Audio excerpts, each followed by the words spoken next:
was really there for Damon Jackson throughout the fight, and he just kept a lot of pressure on Hernandez. I beat him already, 30-27. It was 29-28 me all the way. Damon, the Leech Jackson! He increases the all-time UFC wins record. I got the most finishes at lightweight. I would love to go up to 170, fight the guy with the most knockouts in UFC history. Jim A-10 Miller!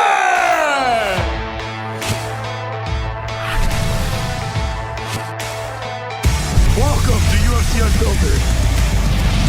Please tell me that's on video. I've never been happier. I'm made for a fucking podcast. That's dangerous. Listen to me, we're at it.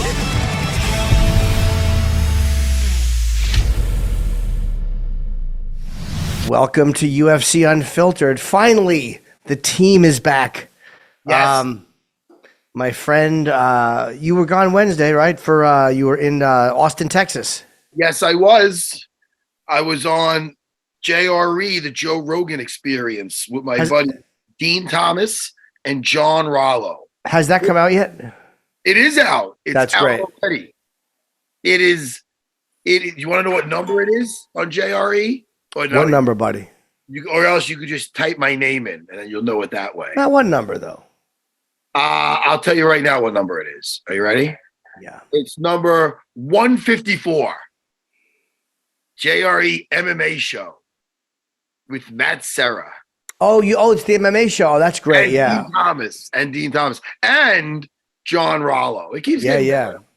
Oh yeah, we have fun. You know what? We did over 3 hours. Yeah, Fun. Joe likes a long show. Of course it was fun. I'm really happy too. I saw the picture and you guys look like you had a great time. I showed my abs on it. Well, I'm glad, man. It wouldn't be a complete podcast or radio show, or a UFC podcast without those abdominals. I'm not a braggart, but I used to be a fat man. Well, you were a bigger man, a bit more squat, and you have muscled out. I was round. By the way, today, coming in just a couple of minutes, we have Damon Jackson with a really, really solid win over Alexander Hernandez, and Jim Miller, who is the only fighter I think to have been on UFC 100, 200, and now next weekend on 300. He's the second fight up against Bobby Green, and what a fight! That card.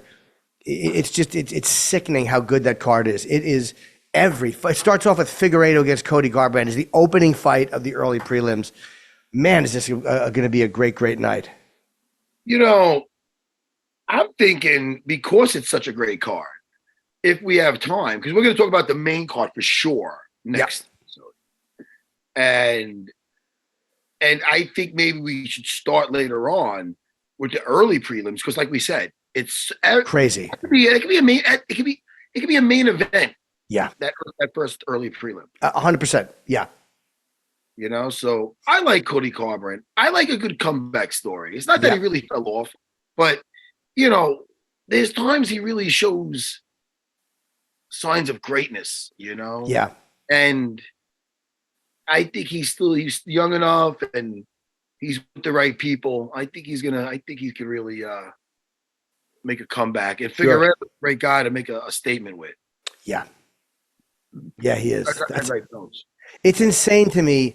And we can kind of spend, I guess, both episodes this week touching on, we can of course we're going to talk about the co-main with Damon, and also the main with Chris Curtis against fucking Brendan Allen, which was a great fight. I mean, that I love, even though Chris lost that fight, I love body punchers.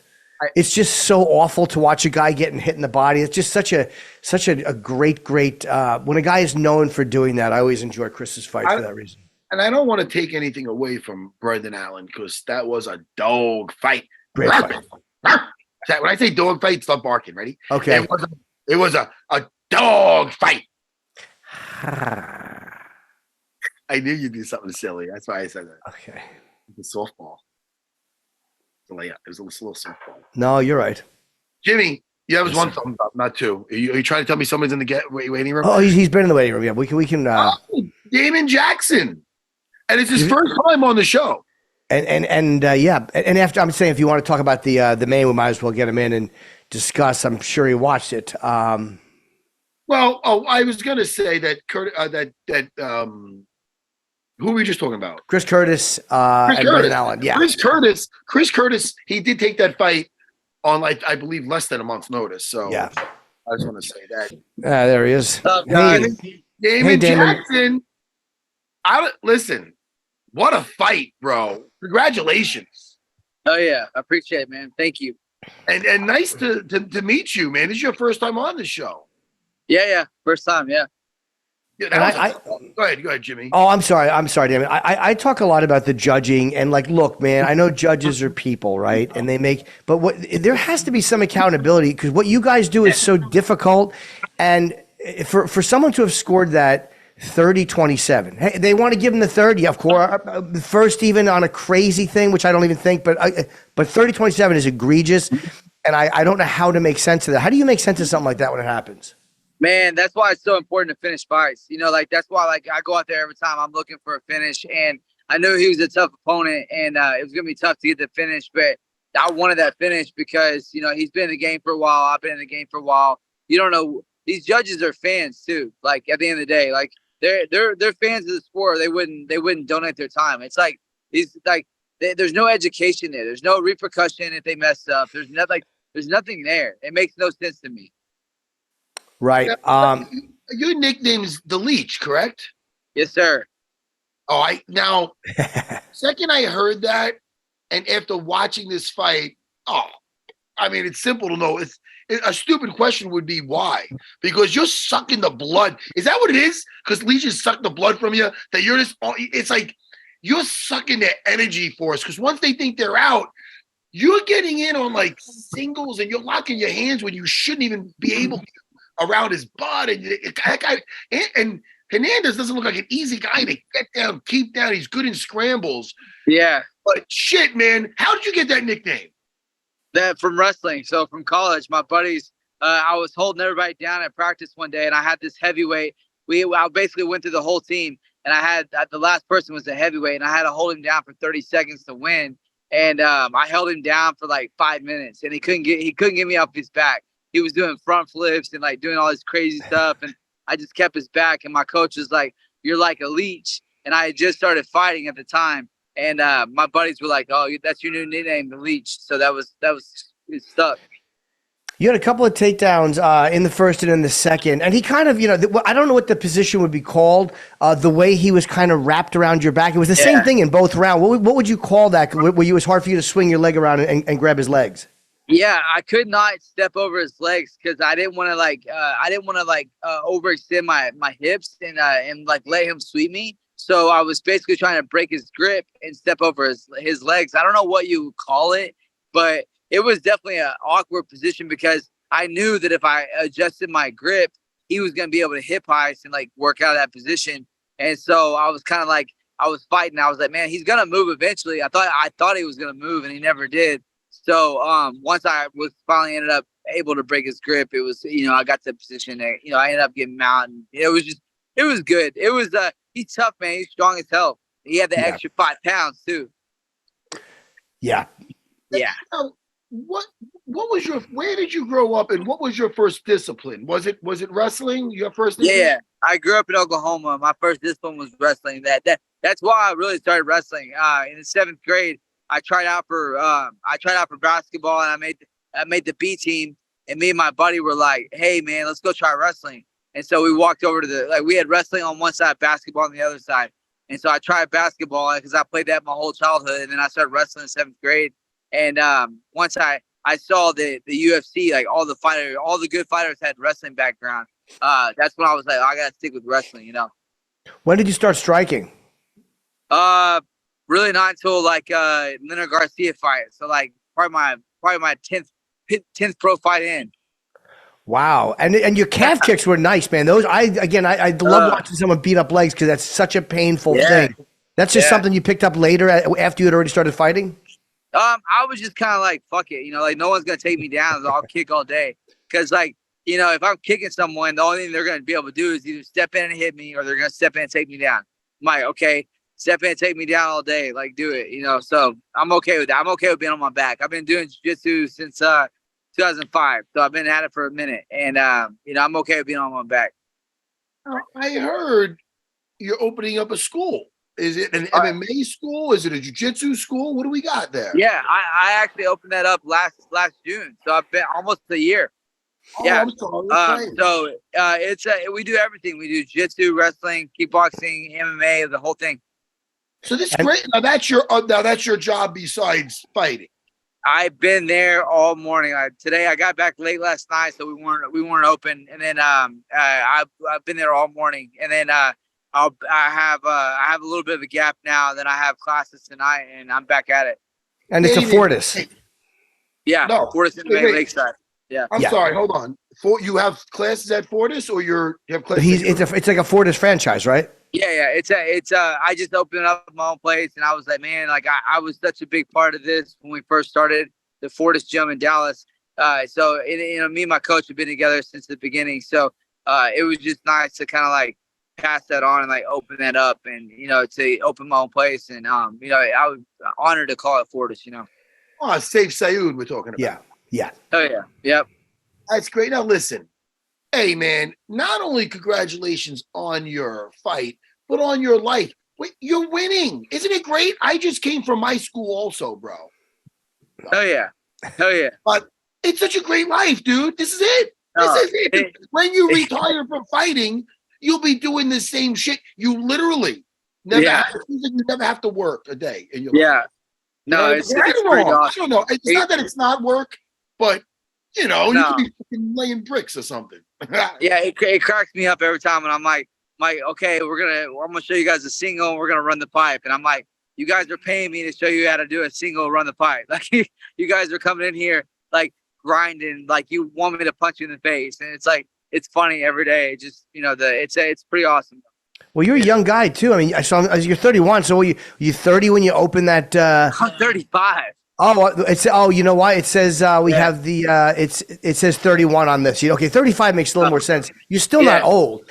So you were 34 when you opened up your gym, which is really, really great because you have another 5 or 6 years of fighting left. You're not going to be starting from scratch with a gym. Exactly. You're going to be already 4 or 5 years into it. I'm about to open another gym. Yeah. Oh yeah. I'm about to open another one. Oh, so you have a good business sense. Yeah. Oh yeah. That's I had a landscaping business all the way through high school and college, and then in college I sold that, and then I started doing basically freelance stuff with personal training, and really, really love that. That's really been my only big job outside of landscaping. Is actually like training people. So I got my certification to train people in high school, and I've never touched my degree. I have a degree in exercise science. Never once have ever used it. And gym life's the only life I know, really. And so opening my own place, it was definitely it was learning experience, but I'm past all the hard stuff, and now I understand the whole thing, and I could open up 2 or 3 more of these in the next 2 years. Well, coming from landscaping, I don't blame you. Let me tell you, when I was a kid, I went with my father's friend, Tony Russo. He had a business. Oh, we're going to do landscaping, man. Go make some money. We did a house, right? We the getting shit out of the leaves. Finally, we're done. I'm in the truck. I'm like, dude, this is something. Thank God we're done. He goes, all right. We got 3 more before noon. I'm like, I go, oh, dude. Yeah. I go, no. I'm sorry. Yeah. I can't. It's not. I knew it wasn't for me. So listen, no wonder why I opened up a couple schools. You know what it's like to fucking work. Wait, what was your degree in, Damon? Sorry. Exercise science. What is that? You tell me. It's like, I did a little bit of everything. I was a PE coach. I did special ed stuff. I did, game planning for weight loss, for meal plans, for meal prep. Like I've literally done it all. And, with the job wise, it's like people just want the basics, and they do really well with the basics. So if you can teach people how to build their own circuits and how to build their own workouts and how to live a healthy lifestyle, it passes on so far into their life. And it's not just that they don't pay for one course, they actually learn. So since I opened my gym, I've had probably over 15 different members that have lost 30 plus pounds. And it's like the coolest thing in the world to like see these people change their whole life and they're addicted to jiu-jitsu. They're asking me questions. They're sending me videos and asking me, hey, what do you think about this? And it's funny to me, but definitely this is kind of what I signed up for. I don't really know any other way around it. So the gym life is definitely my way to go. And it must feel good to get the monkey off your back. I know what it's like to come back after a couple of losses, and especially fighting a tough guy like Anthony Hernandez. Yeah, as the guy to get back in the win column. Were you stressed going into that, knowing that it was Anthony? Or I'm sure you're confident. No, I knew he was tough, man. He's been tough for a long time. I know he was tough, but he hasn't evolved with the sport. He hasn't really changed up a whole lot. And when I got the matchup, I knew I was gonna have to train hard because I know his career hasn't went the best direction. I was coming off 2 losses, so I knew how important it was for me, and I knew it was gonna be important for him. And just the whole scenario, it was just awesome because I had a long gap. I was very motivated by him, and I had a great camp. Everything's going pretty good right now. You know what else you got? I'm sorry, Jimmy. No, I was gonna say, you got a nice head of hair. Yeah. Oh yeah. Now, right. as a bald man, I'm a little peanut butter and jelly. Yeah, no, it's good stuff, Nice. man. How did that happen? And it doesn't look like a transplant. Not to let the cat out of the bag. I know you talked about No, it is 100%. I did it, and it's crazy because it's like they just take the hair off the side of your head and they take it off the back of your head and they basically put it on top. So it's just misplaced hair. That's it. Now, it looks good. Has the ship, because I could grow out my sides, has the ship sailed? But Jimmy, I'm asking David. Hey, I can hook you up with a free quote. If you hit up Now Time Hair, they'll give you a free quote. And Turkey is the way to go. It's so beautiful there. Marab went to Turkey. Yeah, he went to my place. Man, really? I went there. Yeah, I went there first, but he went to my doctor. I could be like a movie. Imagine Jimmy. Yeah. Imagine this with a hair like Damon. Hey, dude, everybody Dreamy. I've had thousands of people asking me, and I'm like, dude, it's one of those things where you don't really think about it until you think about it, and then once you think about it, you think about it forever. And so whenever I would win a fight, and everybody would just talk smack about my hair, or I would like do pretty good, and everybody would be like, well, blah blah blah, you're bald. I'm like, bro, like I just won the fight, like 10 seconds, like it's just it's nice to have for sure, but it cracks me up because everybody makes such a big deal about it, and now it just feels so normal to me, and I don't wear a hat at all, so it's pretty cool. And it is interesting. Out, like when you're rolling, it doesn't get ripped out. Like what? It's your hair. Well, that would suck. You'd want your money back if all of a sudden you get taken down and 300 hairs flew out. It's like 10 days after you have the surgery, everything that they put in stays. So like after 10 days, after it heals up, you can wear a hat, you can do whatever you want. And workout wise, it takes you about 3 to 4 weeks before you can really work out. But after that, they're set in stone. So it's crazy. It's like it's real hair. It's just normal. Like it's the side of your head. It's that hair. It's just they put it on top. It's just so doesn't weird. it fall out the first one, the initial one they put it? Doesn't that fall out and then it comes back in? So the first month it looks great, and then after a month it falls out, and then after 6 months it goes back. Okay, yeah, that kind of just gets it. Paulo Costa did it. I love that guys talk about it because it's like this whole thing that men have where we're ashamed of what our hair looks like. That's our Achilles heel is the hair. And it's like, I love that guys are talking about it and doing it. For sure. I kind of like being, it's like, how many times have you seen some girl in the gym that, are you guys there? Yes, sir. We're right here. We hear you. So how many times have you seen a girl in the gym that's like completely flat, and then all of a sudden now she has boobs? It's like girls get boob jobs all the time. Like guys can get hair done, and it's like it's basically the equivalent or less. It's basically like you're using your natural stuff, so it's less. But it's like I think that it's at first it was such a big deal. Like everybody want to keep it quiet, but now I tell everybody about it because I'm like, if I would have known about this, like if I would have known how successful it was going to be, 10 years ago, I would have done it when I was in my 20s. So for sure. Yeah, I've never thought of it. I have loss up here too, but I don't care. Like I've always had my hair like this, and I mean, there's not much you can do with this anyway. It doesn't matter what my hair looks like. Nobody wants to fuck me, so I'm just gonna kind of keep it like this and save myself the money. And you can wash your hair, Damon. You're allowed to wash it. Yeah. I grapple, wash it. Yeah. Is that a weird question? No, I love Matt's questions. Can you fly, or does it fall off in the plane? Yeah. No, I probably shower 2 to 3 times a day, so it's held up pretty good. You know. Well, congratulations. You're just winning in Yes, life. sir. And you're not even a short gentleman. You got all the look. I mean, you got a great single. Look at you, Damon. Who's next? Who is next for you? We want a name. The world wants a name.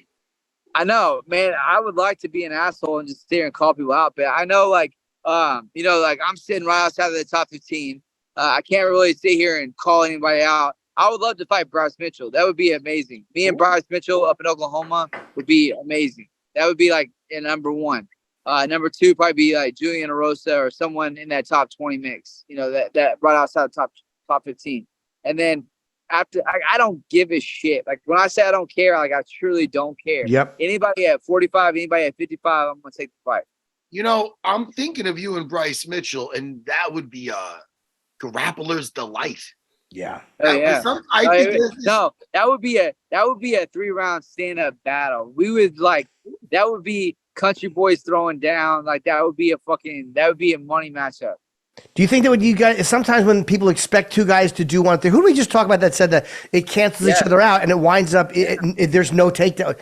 Like Michael Venom Page and Stephen Wonderboy Thompson. We were talking about that. Yes, with Michael. And sometimes guys don't react the way everyone thinks they're going to because they're both respectful of what the other guy can do. I think it only works if you have 2 grapplers going against each other, because if you have 2 strikers going against each other, they never really open up. And so I think the 2 grapplers striking is better than 2 strikers trying to grapple. Like they don't know what they're doing. So it's like there's an art to that. And I think that the 2 grapplers that respect each other enough to where you're not really gonna like just go for every shot. It ends up being way more entertaining of a fight. So I would love to fight that fight, and I think he's down with that. I had tried to step in short notice for him a few times because his opponents fell out. So I was trying to step in on multiple occasions. And, I actually messaged him. We had a couple of exchanges back and forth, and I know he's down to fight. But I know my place right now. I can't sit here and call someone out in the top 10. But if I could get that matchup, it'd be huge. Well, Damon, let's promote, before we let you go, I want to promote your gym. I think it's great. And you have, you're not just training fighters, right? You have just regular people who go there and train. Mainly it's not fighters. Like I have MMA class at 1 p.m. like right now, and I have another instructor, Stephen Ocho Peterson. He's actually doing my classes here too. So I have classes in the daytime for MMA, and then at night it's my kickboxing, jiu-jitsu, and the kids class. So, well, that's great, man, and congratulations on a really impressive win against a very, very tough opponent, and you clearly won. So 30-27. I don't know how that guy. There's got to be judges. They literally have to put judges in a room with 10 other judges that watch the fight and go, "This guy, we get it," or "This guy can't be a judge again," because fighters work too hard to get fucked. I know you got to finish fights, but that ain't right. That's not right. No, it isn't right. There's definitely got to be some kind of criteria there or some education with the judges, because I think that they honestly. The reason I lost the Billy Q fight was because he had a bigger crowd scene there than I did. And I really think that that's why he beat me, because I feel like I won that fight as well. And, like I'm not going to sit here and be bitter about that, but like he had the crowd behind him for sure. Like when they were cheering his name. So I think that the judges kind of pick up on things like that. And, they're just not educated. They're people, yeah. Well, listen, good talking to you, man, and congratulations, a great win. That was just an incredible fight, and you certainly deserved it. So thank you for coming on. I'd love to talk to you again sometime. Tell Safe we said hello also, please. Oh, yeah. No, I appreciate it, man. Thank you, guys. All right, Damon. Have a good one. Thanks, man. All right, man. Later.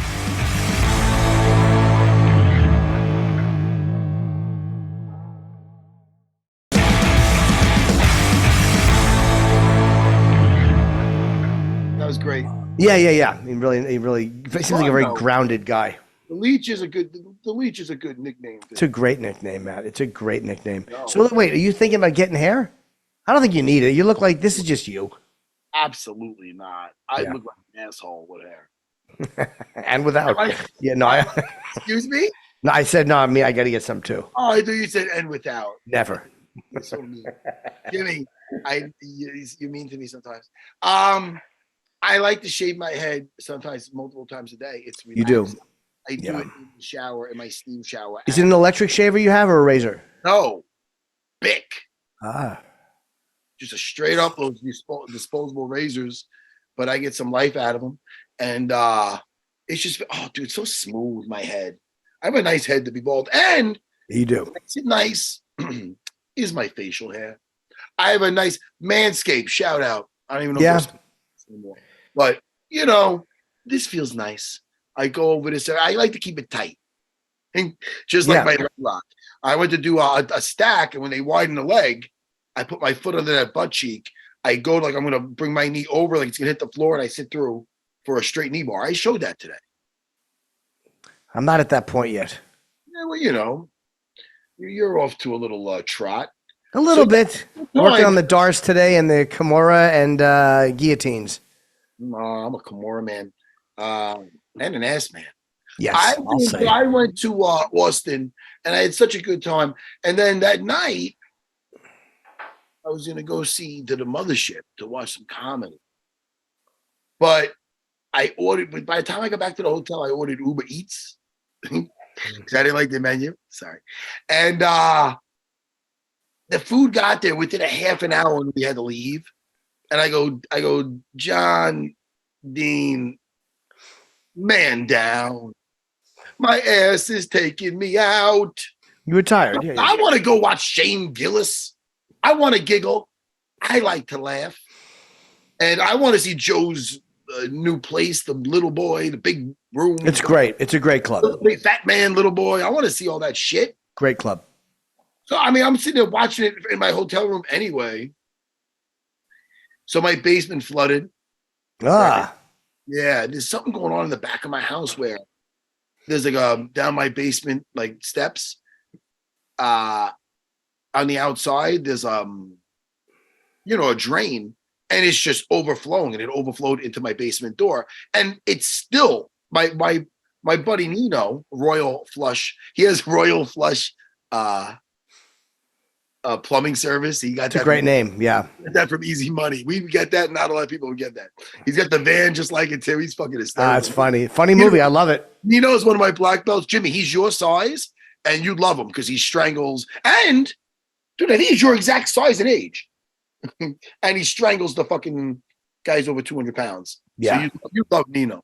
So anyway, he's got that pump going for over 48 hours, man. He wanted to see if something happened with my pool. It's weird that this happened right after the earthquake. Like, you know what I mean? Did it knock something loose? Maybe. Yeah. Man, because it never happened before, but there's water nonstop coming out. He's pumping it out. I'll just let you know my day. Yeah. So I got to see what's good. But you know what I look at? I had mats in my basement, ruined, fucking ruined. So I'm thinking this is an idea where I want to do my basement over anyway. Now we're going to get this thing fixed. Yeah.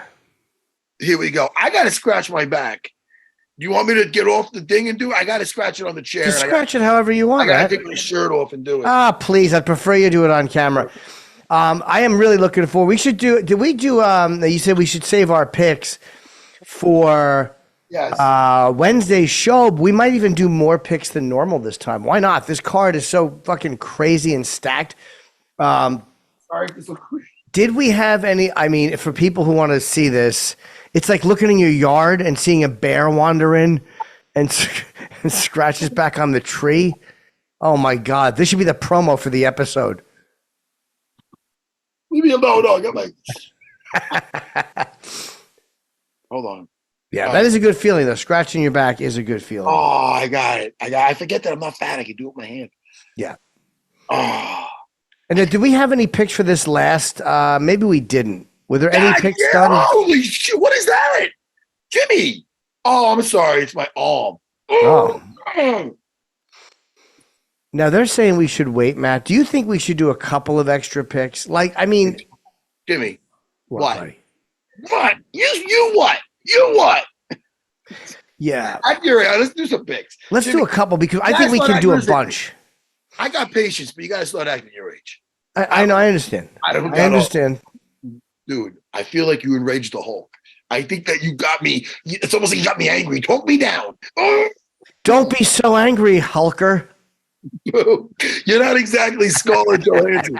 All right, let's go. Let's go. Let's see. Oh wait, Jimmy, what did you say? Did you just hold on? Let me read the text I got from you.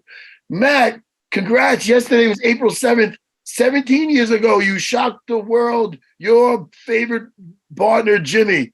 Jimmy! Yes. Thank you. That's shit. I fought George St. Pierre on April 7th, 17 years ago. Stop embarrassing me. I know. I just sent you another text here just to follow up. I'm so happy. Jimmy, I don't want to. Hold on, It's Jimmy. not that. I don't. Hold on.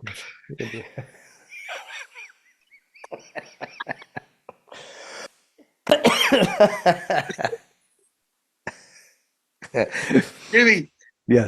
I like that you tell me that your asshole itches. Well, I just wanted to let you First know. of all, if there's ever a time for TMI, it's now. I Well, apologize. Jimmy, I don't need to know that. You're right. You're right. You know why mine does not? Hey, listen, I went to my my wife's cousins, Maria, her and Anthony. They had a engagement party over at King Umberto's. It's kind of torturous when you're eating gluten free and you go Sure, hard. And I know what else is torturous. I'm in shape. I usually like to wear my shirt out, but my wife wanted me to tuck it in. So that's funny. So I wore my pants. I tucked it in to look really nice. I usually like it out because when I have to use the bathroom, tucking it back, it's annoying for me. Anyway, the whole night, I'm worried about my ass. So it bothered me. Sure. I'm like, there's one stall in the place. And I know why I thought about this because you talked about itchy assholes. The whole night, I always go commando. Always. Oh, Jimmy, I don't own underwear. Hardly. I have some MeUndies that I got from sponsorship. So I wore MeUndies only because everything's so tight. You don't want to be weird. I feel like I got a wedgie. I honestly, on the plane, I always fly commando. I don't, they were annoying sometimes. Yeah. I don't, what is the point? But I dribble piss. We have Jim Miller in the waiting room, by the way. I do dribble piss, so I have to wear underpants a lot. All right, listen to me. Welcome to UFC Unfiltered. We have such a good time. I can't wait to this. What a great, this is the second fight of the night, and this fight has been, this is the fourth time they've tried this fight. So I know Jim is probably just, I'll believe it when it happens type of thing, but I'm really, really happy that this is, wow, he's got 26 wins in the UFC. Jimmy, can I say that can I just tell you that right now you're at 7 wins, 14 losses. I'm at 12 wins and 9 losses. Can I say I like the pitcher? Oh, well, let's talk to Jim Miller first. The great Jim Miller. Legend. Let's make sure he hears us first. Hey, Jim. Yeah, the word hey, how you guys doing? legend. Jim! How's it going, guys? Warrior, so good to see you. It looks like you're about to go shoot some geese or something. Where are you? I'm outside the gym. I just got done with the drilling session. Now, UFC 100, you fought on that. UFC 200, you fought on that. Now we have UFC 300. There's no other person on the planet that can say they fought on those 3 cards. This is amazing. How are you feeling about that? I want to know that first, and then I got a follow-up question. I feel great. Honestly, I threw out the idea of fighting on UFC 300 a couple years ago now. And it was just kind of one of those, hey, it's a long-term goal. Let's see if we can get there. It was probably 2020, maybe 2019 even. And now that I'm here, it's the ability to say that I'll be the only person, ever to fight on these 3 cards is pretty cool. But honestly, the fact that I'm still competing well and finishing opponents, that means more to me than anything. So, I had said it in the lead up to this, if they had given me the opportunity to main event that Atlantic City card, maybe I would have taken that instead. But we're here, we're feeling good, and I'm ready to go. And Jim, what you said is right. This is not just, well, his legacy is so good, let's give it to. You've won 5 out of 6 fights decisively. Like really, you still look great. And this is one of the more exciting fights on the card. You against Bobby Green. And Bobby's a very exciting fighter. This is, I think, the 4th time you guys are trying to make this happen. Yep. Yeah. Are you kind of, I'll believe it when I see it feeling right now? Like once we're in the cage, I know it's happening. Yeah, kind of, listen, I had 3 fights in a row where I had new opponents come in. So, at this point, yeah, I've got more fights than anybody in the UFC, ever, but I probably have more opponent changes than anybody else as well. Maybe it's because of that. Right. But, listen, we tried to make it almost a decade ago. It didn't happen. And then recently in 2021, 2022, we tried it again. And, 2 out of those 3 times I was able to get another opponent. It's great.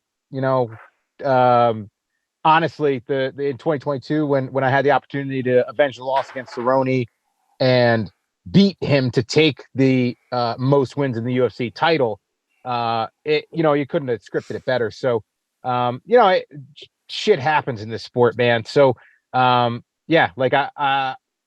been watching him for a long time. He's a heck of a fighter. He's got a unique style. And I can't wait to, be locked inside the octagon with him. And we're going to make our mark on this epic card. Now, how much at this stage of the game, you have so much experience. You're fighting a guy like Bobby Green, how much is game planning at this point, or how much is going there just fighting him? You're such a well-rounded guy. It's other guys you'd be like, all right, look, Bobby Green, those hands, we got to get him down. Or like, I don't know. I don't feel with your skill set that you're really outgunned. Like you can hang in there any way you want to go. How much is it is game planning, and how much is it just going in there, seeing how it goes? For me personally, most of the whole thing, most of the preparation and getting to camp it's about being healthy and being in shape. I worry less about what my opponent brings to the table at this point, because I have seen just about everything, so yeah, like he's got a unique style. And it does frustrate other fighters, but I don't know. Maybe I'm just too stupid. I don't usually get frustrated in there. Like it's a fight. We're trying to punch each other in the face and kick each other and choke each other, and it's never bothered me anything that my opponents do in there.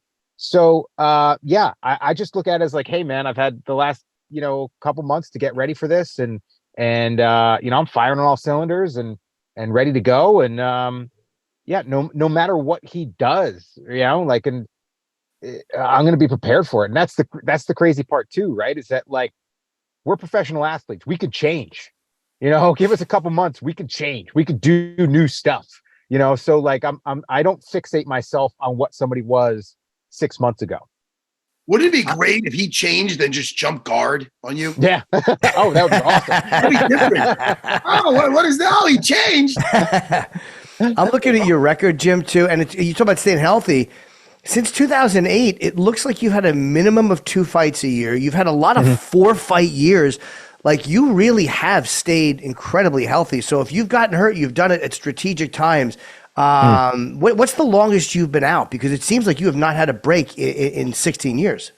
I think the longest I was out was pushing about 10 months. I think it was between the first Cerrone fight and I think it was Dariush I fought after that.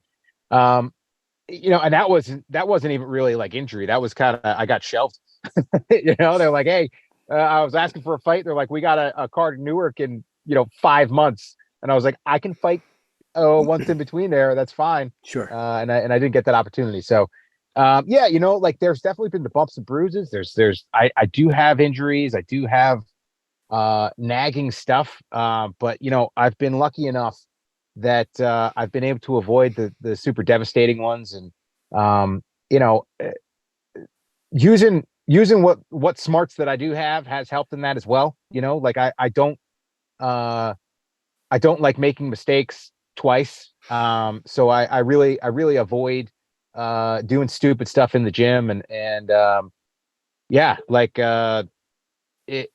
I think one of the biggest things that has helped me, and honestly, I think it kind of is the only reason I'm here today, is that I opened my own place in 2014.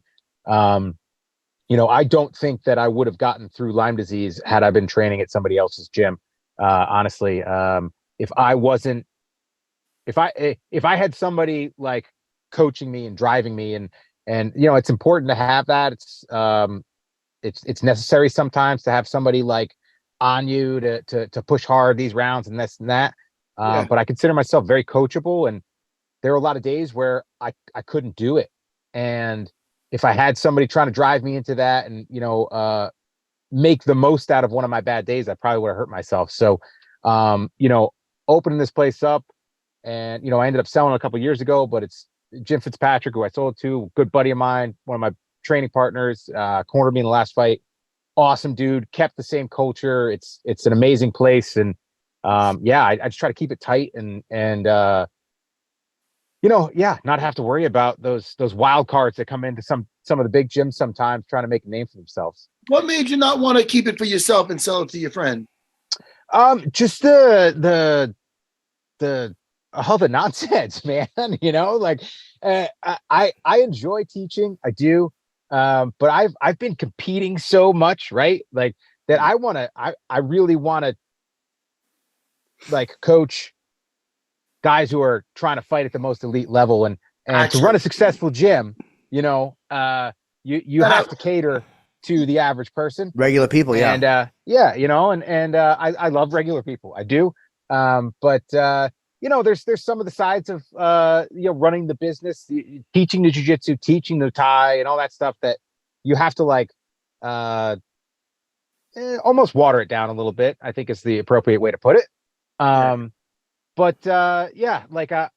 find that I get more into teaching like the self-defense side when it's like, hey, like I can be legit with people and be like, if you do that, you're going to get your teeth knocked in, or out, right? However you want them to go, they're going to go one way or the other.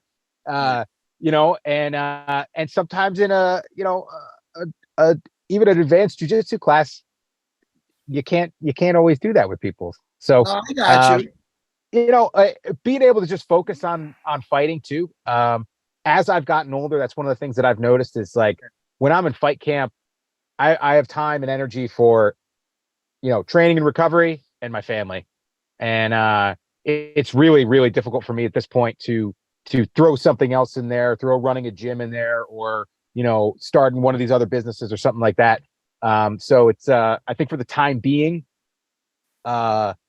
it's just better for me to focus on the fight camp when it's time to do that, and not have anything else, hanging over my head. And with, I'm sure we've talked to you about it before too. With Lyme disease, how long did it take you before you felt clear of that? And was the main feeling, was it pain, or was it just pure exhaustion, or what was it that made it so hard to train? It was a lot of both of those, So I went undiagnosed for a few years. I had the initial symptoms of Lyme came in, and like I'm not a type to get headaches, and I ended up getting a bunch of migraines, like 7 and 10 days or something goofy like that. Had like severe nausea and stuff. So I actually went to a neurologist. We ran blood tests. We tested me for Lyme. Ended up coming back negative. And that was in probably like May or June of 2013.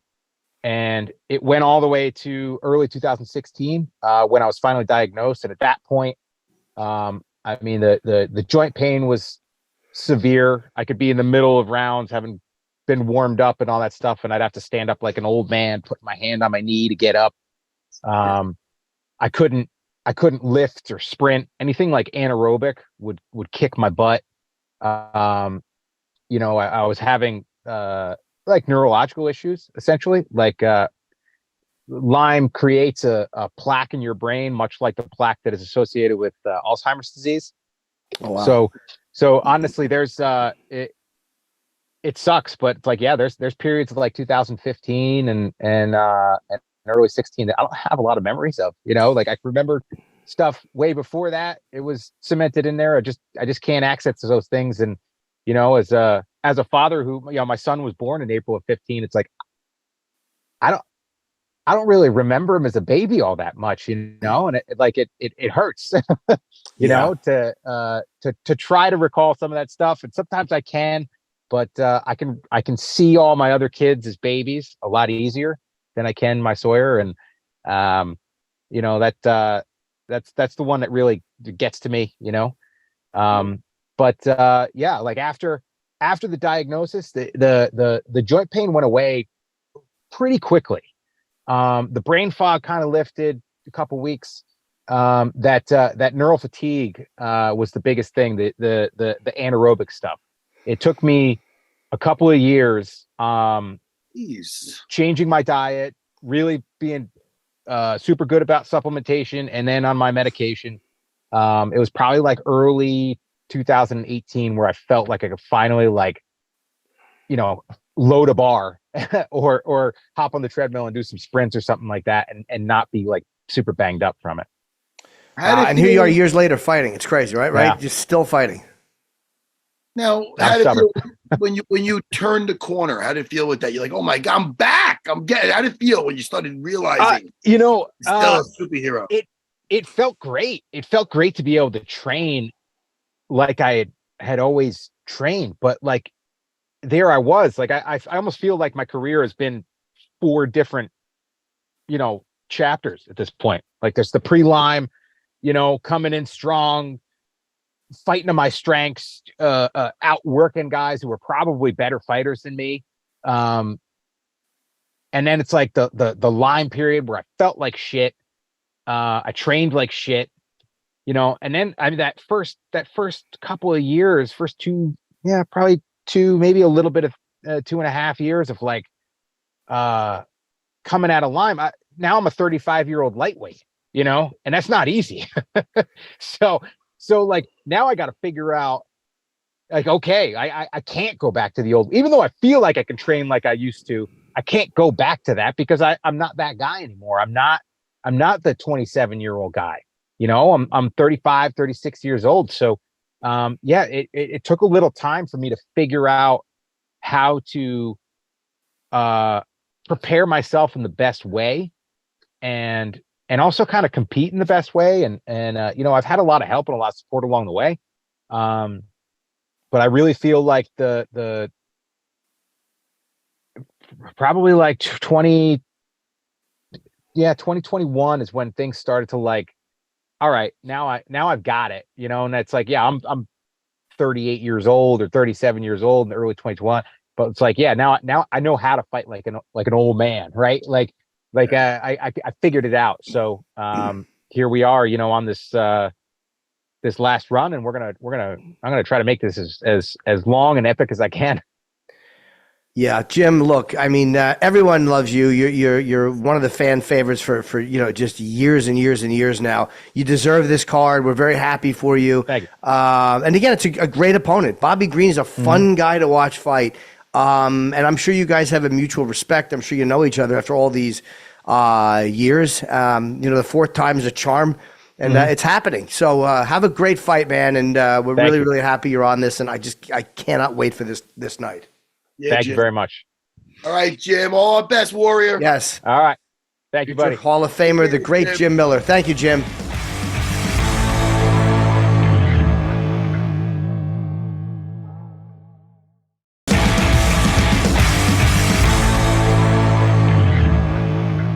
Awesome. Isn't he great? He is great. Yeah. So, listen, Jimmy, fun show. Really, let's talk really quick about the couple of guys that won. I mean, again, Chris Curtis took the fight on short notice, but Brendan Allen showed up. He won that fight. Props. And then we had Damon Jackson on. It was nice to get to know him in the co-main. Yeah. Really great job. 30-27, an egregious fuck up by a judge. Again, I thought he won 29-28. The 3rd round, I thought Hernandez dropped him, even though I think he finished on top of Hernandez, but still. The very first fight, Nora Connolly. Let me see if I have the card. Nora Connolly. That's not Canelo. It's Canelo. Canelo. Against Melissa Mullins, yep. Yeah, that was good. Yeah. She was in beast mode, man. She's a hell of a striker because Melissa Mullins didn't have a loss up until that point.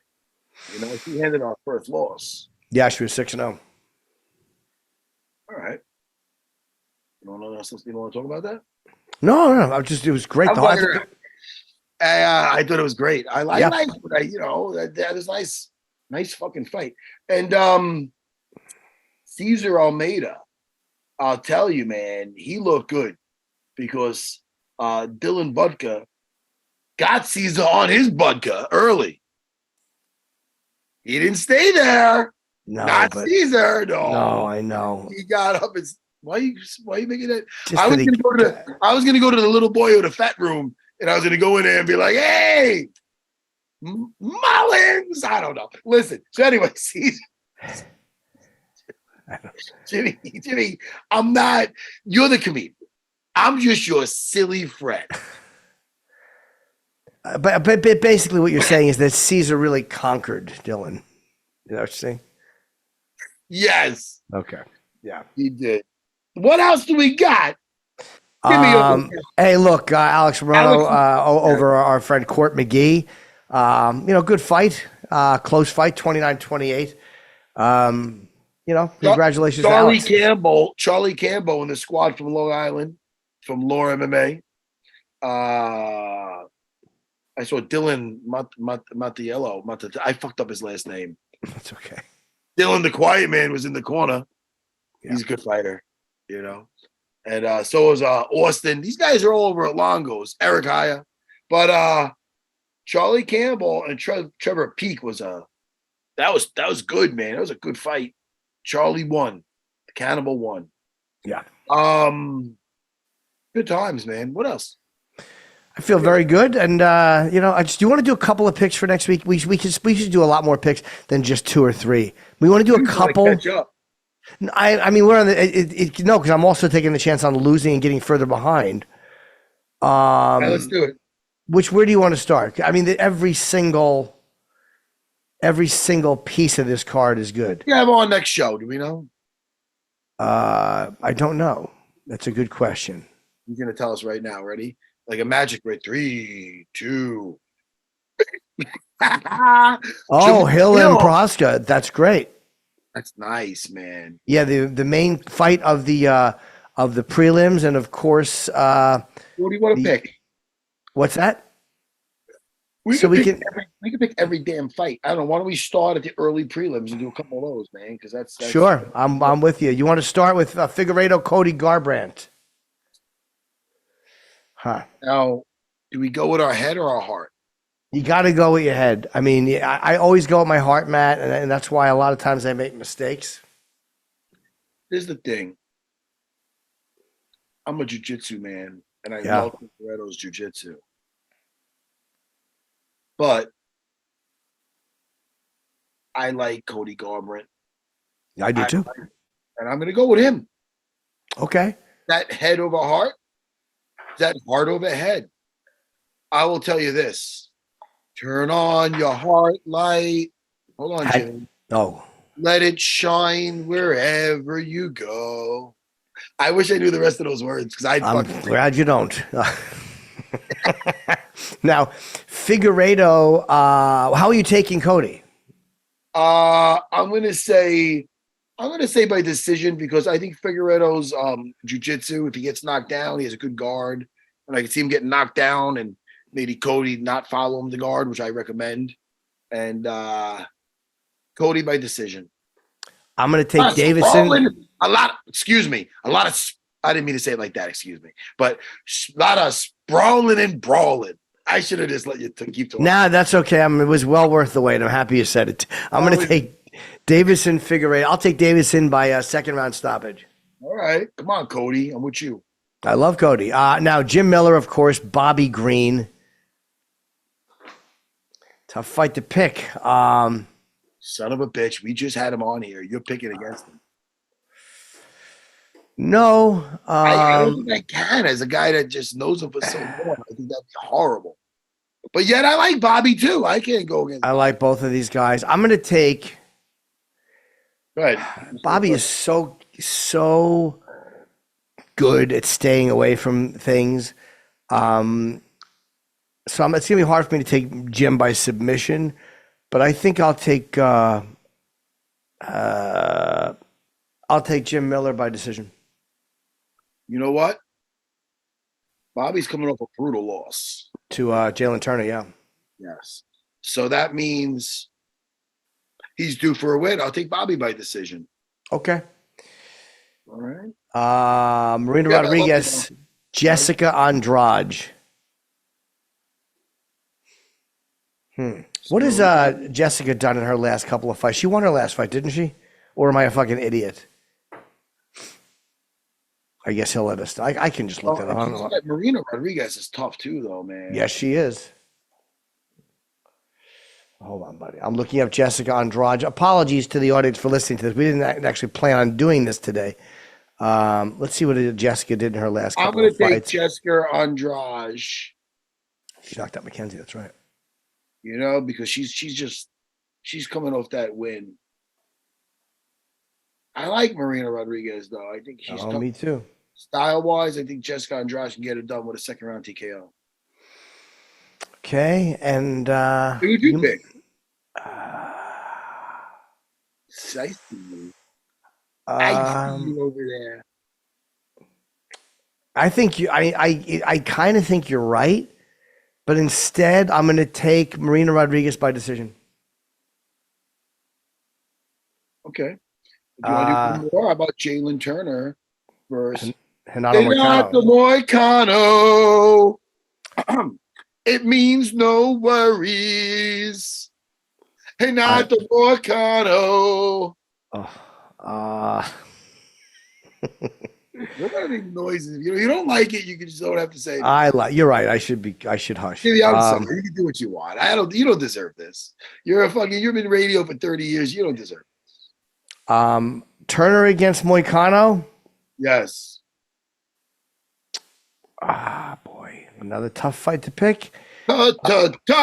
Today, Junior. I'm going to take Jalen Turner. I'm sure he's going to be confident off that amazing win over Bobby Green. Okay. Yeah. Well, listen. Yeah. I'm going with Renato Moicano. How? So known as Money Moicano. And I'm going to say rear naked choke, second round. Rear naked choke. I like to sing sometimes. I know you do. You like to sing a lot.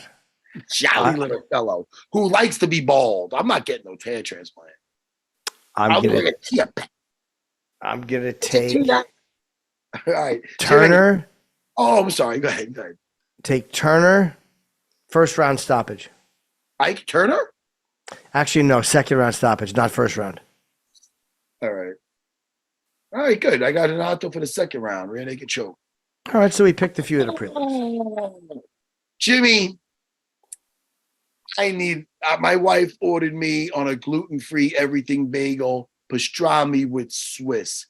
I think I'm gonna eat it now. Let me promote this Wednesday, Fat Black Pussycat here in New York. It sells out every week, so if you want to come, go to the Comedy Sellers website. It's a 7 p.m. show. Friday night, I'll be in Saratoga Springs. Early show sold out. Late show might be sold out too, or there's 8 tickets left. And then Saturday night, unfortunately, I will be in Annapolis, Maryland. I love Annapolis, but I'm going to have to watch the card backstage. So this Saturday, come see me at the Ram's Head. And tonight, I did Kill Tony when I was at the Mothership. And it's a really, it's a crazy fucking episode. It was supposed to be me alone. And then a little while into the episode, Rogan and Tucker Carlson came by and just came on. And it was really great. So it was definitely the craziest episode I've done of Kill Tony. Really, really fun. Hey, if they want to check out me, that's awesome. I want to check that out. Yeah, it's a good one. I recommend it. Kill Tony's great. If you want, I don't like, the only other podcast I'll be plugging besides you and your wife doing Sword Fight. Thank you very much, Matt. Jim Norton, what is it? Nikki and Jim NYC Sword Fight, and yeah. All right.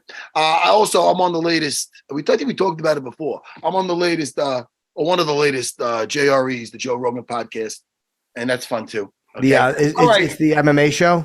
Yes, the MMA one. So people know what to look for. Yeah, and I'm sure it's hilarious. It was fun. Myself, Dean Thomas, and John Rollo. We had a good time. We're going to be on there again. What a blast that was. And Jimmy, this was always fun. I'll see you in a couple of days. Yes, thank you, Damon, and thank you to the great Jim Miller. And Matt, I'll talk to you Wednesday, buddy. Okay. Goodbye, everyone. Bye, guys. You're fun, welcome. Jimmy. You're welcome, folks, for entertaining me.